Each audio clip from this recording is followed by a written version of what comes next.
So I am Jan Southern, and I'm a myofascial therapist, and I work up in Edinburgh, which is where I live, and I work and help people who find that they're stuck with chronic pain. Who find maybe they've tried other treatments that really worked well for their family and their friends, but for whatever reason, it just hasn't helped them. Myofascial. I don't know if that's a word anybody's come across before. I have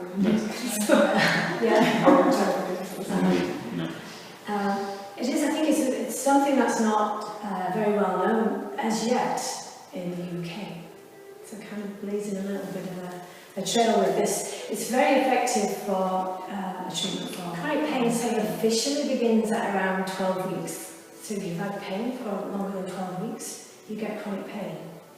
And I think sometimes people are surprised by that because they often think it's something very, very long term. And then when you say, well, it's 12 weeks, and often I see people go, whoa, I know somebody who's had a bad back for that long, or I've had a problem for that long. It can sometimes be caused by an injury, so you know what's caused it, but often there's no clear cause, and people are just left wondering, I've got this thing that is maybe for life, and I don't really know why I've got it, or what makes it worse. And that can really change almost somebody's personality. You can almost become a different person. You get this label stuck on you as a chronic pain. So not only do you have physical pain, which is bad enough, but there's a whole bunch of other health effects that go when you've got chronic pain. Sleep disturbance is one, very common. Fatigue. I mean, being in pain, physical pain, is actually exhausting. It seems to take more energy to be in physical pain than to be in good health. Loss of appetite. So you feel you don't really want to particularly eat anything. Definitely loss of movement and a loss of ease of movement. And mood changes. And I think a lot of that does come from other people's attitudes towards you if you have chronic pain. And you may be lucky, you may have family and friends who are supportive and understanding, but they can still get a little bit tired of you if you're always ill. And then you may also be unfortunate and actually you don't have good support around you. That your family or your friends are actually quite impatient with you and think you should just get on with it, and you're just really making a big fuss about nothing. And without doubt, chronic pain is genuine.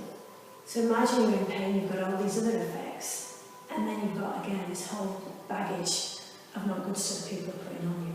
It's really kind of hard to live with. So why pain stains in particular, I'm going to look at two reasons.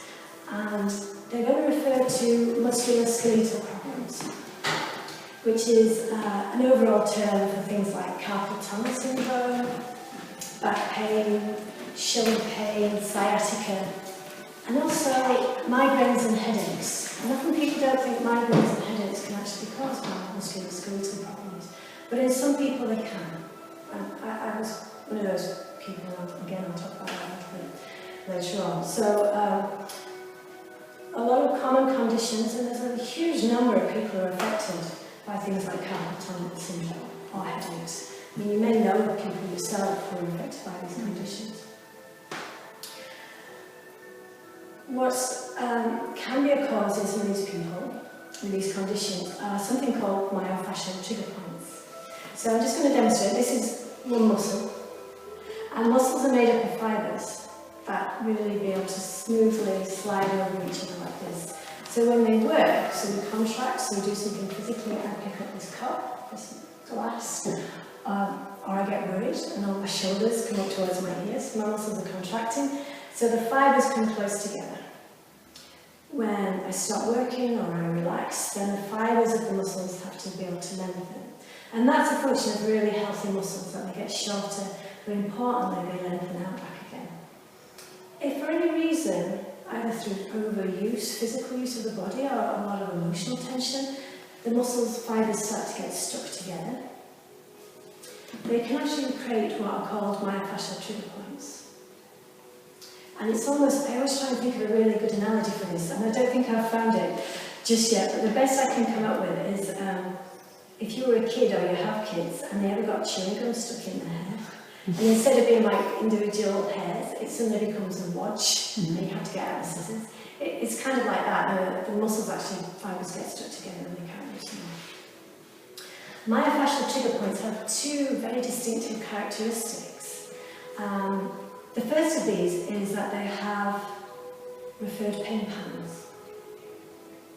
And the second is they can exist in two states. And both of these reasons can explain sometimes why people get stuck in chronic pain. So the two states, they can be in what we call a latent state, and that's kind of like when your computer goes into sleep mode. So it's still there, still working, but it's not doing anything, and you have to go and tap it or do something to wake it up. The equivalent is, when you do that with myofascial trigger points, is you're putting extra pressure, so you're making that muscle work. So again, do you do something physical, or it's a kind of an emotional response in the body? And it's extra pressure on that area begins to inflame the nerves that go to that muscle, and it becomes active. And travels up the nerves, up to the brain, to sort of say, oh, there's something going on here. The other reason why pain can stay is because when you get that pain message going up and down into your head all the time, your brain goes, there's something going on there, I better be really alert because I have to protect myself and look after myself. And it cranks up the pain level. So you're getting the same stimulus, but suddenly your brain's going, oh, that's really dangerous, we haven't responded to that, I better turn that pain up really loud so that they really go out and do something about it. So if you don't get that turned back down, they've shown, even if you've had all physical causes of that pain removed, the same stimulus can give you pain. I mean, if you ever think about when you hear about people, there's an extreme example of phantom limb. So if somebody's been unfortunate and they have an amputee, they can still not only feel their arm, but they can still feel the pain coming from their arm. And they now do fantastic, amazing things with people to retrain their brain to go, yeah, there's no problem there any longer. You no longer have to feel that pain. And our brains have this fabulous ability, which they call neuroplasticity, which is meaning they can change and they can create new pathways. And as we can create ones that aren't really very helpful, which is giving us pain when we don't need it to be that loud, we can learn techniques of how to turn that pain volume back down. And it's all ways of showing ourselves and our brain to say, you know what, I'm absolutely fine, I don't need that strong signal. My story is, I used to be an environmental scientist for over 25 years, and I used to love it. And then I ran out of enthusiasm for it. And it was all about helping people change behaviour, so you needed to really have a passion for it. But I thought, I really love working with people, and I remember back at school, my other favourite subject was human biology, and I retrained as a myofascial therapist. And I had an added bonus for me, so not only do I find a job that I love, but I used to suffer for many, many years very, very badly with migraines. And doing this work, I found one of the causes of my migraines, and it's made a huge difference. When I was 16, they were so bad, my GP sent me to a specialist who put me on beta blockers, and they didn't help my migraines. They did help turn me into a zombie, because it just was so out of it. And that was my story. I mean, maybe for other people they would work, but for me they really didn't. And even at 16, I just said, I'm not taking these. Not only they're not helping me, but they're actually making me worse, because on the days when I don't have migraine, I can't really go out and connect to do anything, so I'm just so tired all the time. So I carried on, and I just thought, oh well, you know, it's my fault, so I added guilt on the top of all the pain, because I was causing them. You know, I just should relax. And then when I was in my mid-20s, they changed. And I didn't think that pain could be any worse, but I was about to be proved wrong. And they changed where I would wake up, and it would feel like somebody from the back of my eye, all the way through to the front, was stabbing at the metal spike. And like around here, as though somebody, it really felt like, the only thing I explained it to my GP is, somebody's chomping on my cheekbone with metal jaws. And my nose was stuffy. So my GP said, well, it's sinus, take this spray. And I took it didn't work. So I went back to see another GP who said, well, that's actually probably just going to do more damage to your nasal passages, so you should stop taking it. But they didn't give me anything else. But what really caused me a lot of emotional stress with these migraines was I would wake up with it. And even trying to get out to bed to run to the loo, the pain was really excruciating. And it could last 24 hours, in some cases 48. And it would just feel like, you know what, I want to literally smack my head against the wall to knock that pain out of my head. But by now I'm mid-20s and I'm working. So now it's like, well, if I get that, I can't go into work and just kind of do my best as I can because I can't get out of bed. So I'm having to ring up and cancel. And that what if, that we spoke about earlier, what if I got a deadline? What about that job interview? What about my driving test? All those situations I knew that I would get stressed about, I thought, oh, they're going to trigger it on. And then I would get worried about, what if I get stressed? Because if I get stressed, I mean, it's nuts. I mean, it was completely nuts. When I retrained and began to do this, all these referred pains have been mapped out by an American physician called Janet Travell. So there's huge books that you can look through to look up pain patterns. So I'm flicking through these and I'm going, well, that looks like my pain pattern. That's a pain I get. Okay, now I recognise those activities. I've probably been doing those. And turned over the page. Oh, look, that's pain behind your eye. Well, that's coming from my neck muscles. Yeah, my neck's often tight and tense. So I booked in with a really good colleague of mine and said, I think my migraines might be coming from this. Because I looked at every other reason that it could possibly be. You know, I changed my diet, I don't eat wheat, I don't cow's milk, because apparently it goes you up and all that kind of stuff. But I'm still getting these horrible migraines. And so she began working through my neck muscles at the back here and here. And I had the same experience that everybody else had. It's like, whoa, that's weird. And I can feel that starting to come in my eye. So for over 30 years, I had migraines. And not once did any of my many GPs say to me, you know what, we've ruled out all the really scary, life-threatening stuff where we'd have to rush into surgery. So let's look at what might else be going on. And let's see if it's this thing called myofascial trigger points.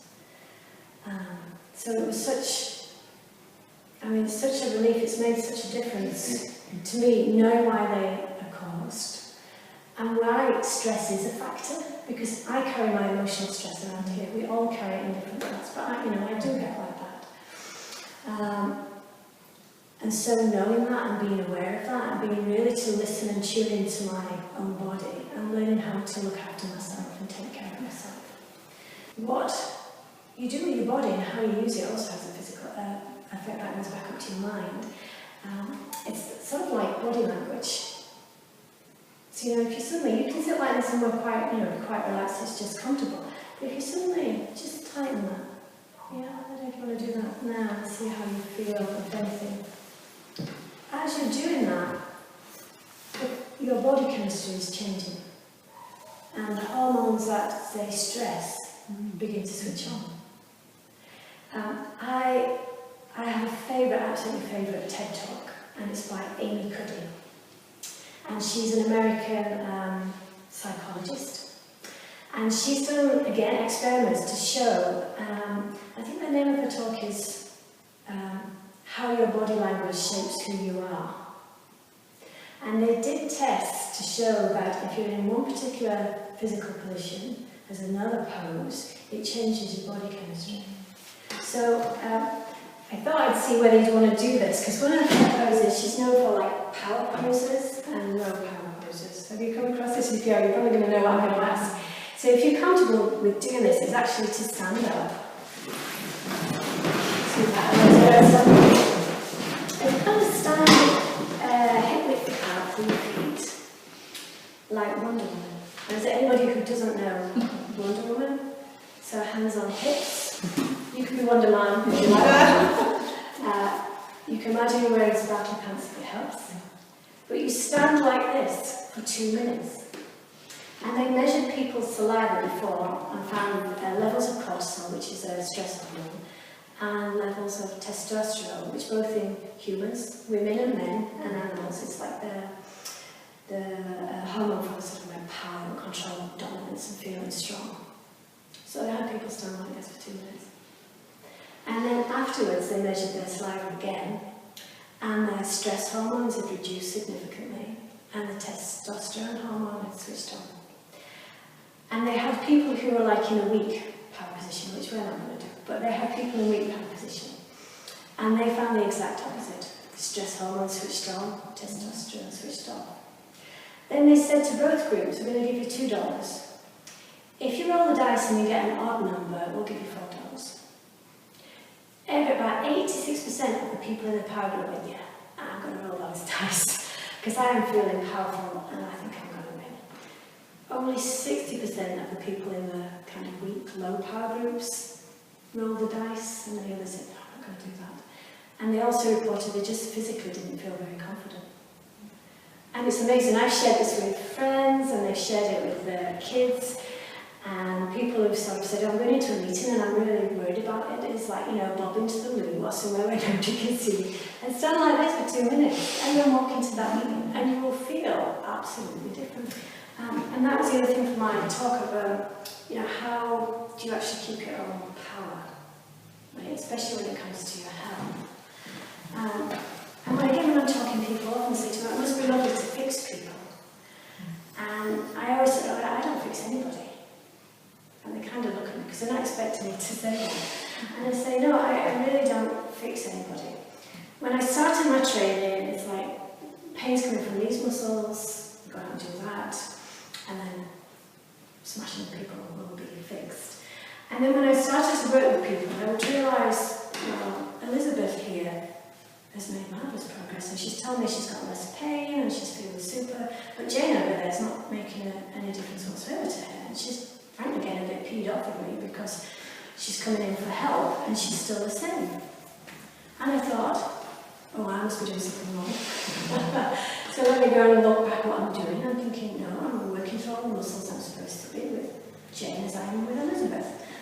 And I'm sharing all the same information with Elizabeth as Jane, and I'm teaching her the same self-care techniques as I am Jane. And it was at that point that I realised not only can I not fix people, which actually was a huge relief, because I really didn't want that kind of being given to me.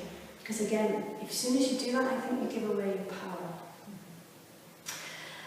But there was something about Elizabeth and I connected in some way. It's a very personal relationship. You have to feel absolutely comfortable and trustworthy in that person. And for some reason, Jane and I didn't. And then that relationship of trust just wasn't really there.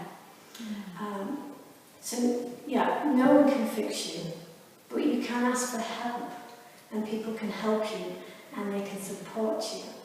And it's about really finding what's the right help for you.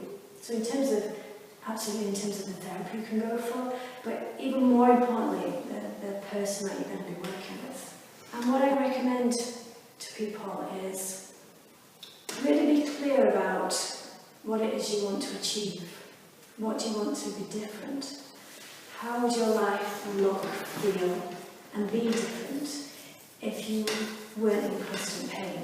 If your pain was reduced? If you knew what was caused it and you knew how to look after yourself? I think one of the worst things that can happen to somebody is if they feel, especially if they suffer for pain for many years, because it gives you a place of vulnerability, that you're dependent on an external person. You know, I have to go and see my therapist because they're going to fix me with this. What if they're not there? What if they're on holiday? That's the point where we give away our power. And we don't need to do that. And we're much stronger if we actually sort of keep it within ourselves. And when we do that, I think we can unleash our potential. And when you start to make one change, other things will happen and walk. And when you're doing work on the body, it's very common that you will get emotional changes going on. You often get emotions that you no longer knew were there coming up. And that's fine, because you do it in a safe environment, and they're calm and they're gone. there is something where it's like if we don't follow through like a scary emotion, and we imbue emotions with such power, but they're just emotions. And if we allow them to come and go and finish, then they're gone. And we can just see them what they are. But if you're in a scary situation, so say if you fall in the street and you get up and you're shaking, but then everybody rushes to you and go, are you alright, are you alright? And they give you a tissue if you're crying. And it kind of stops you following that chain of event through. So if you were an animal, you would just start shaking. You know, you might see this. If you have an animal, if you ever see a rabbit being chased by anything, it just stops and it shakes. It gets rid of that emotion, and then it goes into the grass, and it isn't going back to us, but going, oh my God, I dare never go out there again, because the last time I did.